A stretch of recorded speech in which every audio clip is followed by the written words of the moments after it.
So Toyota have had their Hilux ad banned in the UK, and in this video we're going to take a look at what that ad is, who complained about it, why it was banned, and then I'm going to give you a different perspective on that ad.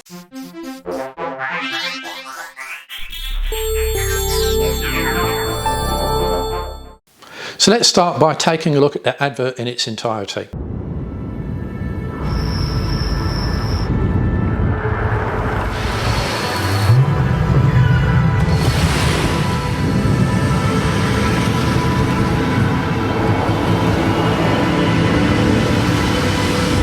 One of nature's true spectacles.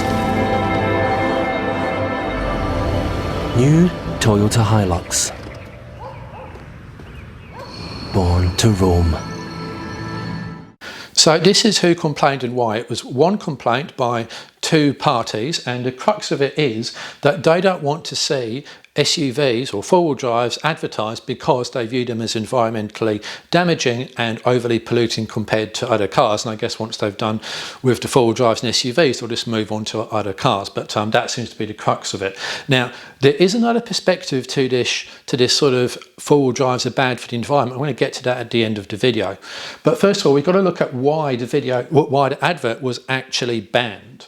And it's not because the four-wheel drives or SUVs were high emission polluting, because they're allowed to be. They're larger vehicles than normal, heavier vehicles, normal with off-road equipment. They will emit more emissions than average, and there's a legitimate need for such vehicles. Now, the reason why it was banned was actually here, which is driving across off-road environments and natural ecosystems with no regard for the environmental impact. We're going to come on to that point as well. And here's, I guess, the first part of the ad, and it's got that whole born to roam thing, and I guess all of these Hiluxes are meant to replicate a herd of vehicles, and I think that's fine. This bit here is actually realistic off-road driving. It's in a river. There is no fixed path. You might take a variety of different lines to go through that river, depending on the depth and the water height at any given point. So, and I don't think anyone's going to look at that and go, okay, that's environmental vandalism. I think that's a bit fantastical to me. But this is what I actually do have a problem with, because yet again, car makers have just done the lazy thing of just showing cars skidding like this. This is not the way you want to drive off-road. It is environmentally unsound. It's not tread lightly. It's not good for the car. It's not good in the environment. There's just nothing good can come out of it. And the advert would have been perfectly good without showing this Hilux in a power oversteer skid. So I wish they'd cut this quarter-second bit out of it. That's the only problem I have with the advert, by the way. Everything else I think is fine.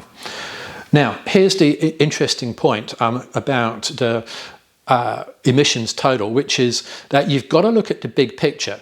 I've got a video where I go into this in detail, but here's the summary slide on it. We've got two identical families, family A, family B. They live in the same house, and they both, they've got 12 tonnes of emissions. One family A drives a four-wheel drive, so 3.41 tonnes of emissions. They go on a camping trip, and on that camping trip for 4 weeks, they emit 1.27 tonnes. So their total is 19.55. Family B lives in exactly the same house, parallel universe, but they daily drive a normal sedan car, so they only have 1.52 tonnes of emissions, but they jet overseas for a holiday, so their emissions I've calculated to be nearly 3 tonnes, so it's actually slightly more. Now, you can come up with any amount of scenarios on this, but here's the point.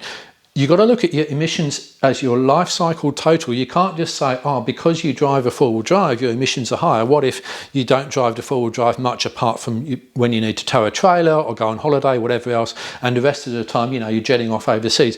You can't just judge people just because you've seen one possession they own without knowing how they use or what the rest of the life cycle is. And that is the issue I've got with people being judgmental about four-wheel drives and high-emission vehicles, as we saw in this case.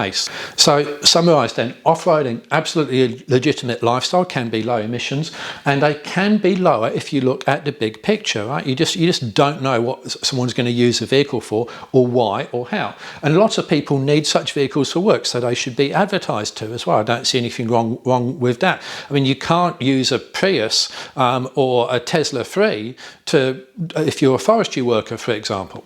And I think, however, all advertising should set a good good driving example, and that example of the Hilux doing a power oversteer skid, that's wrong, but you can cut that out, you can put something else in. The advert would still be as clever. And if you want to promote, here's the thing, if you want to promote a low emissions view, and by the way, I am pro environment. I get out with my four-wheel drive club and I take care of the bush, and I try and lower my emissions where I can. Then promote your positive view as opposed to try and pull down other people, because all that's going to do is create resentment and anger. It might make you feel good from a self-righteous point of view, but it's not actually that effective. So promote your positive message as opposed to trying to shut other people up about activities which are completely legitimate and shouldn't need to be shut down. So I hope you found this video interesting. I'm sure there'll be comments. Please use the comment section.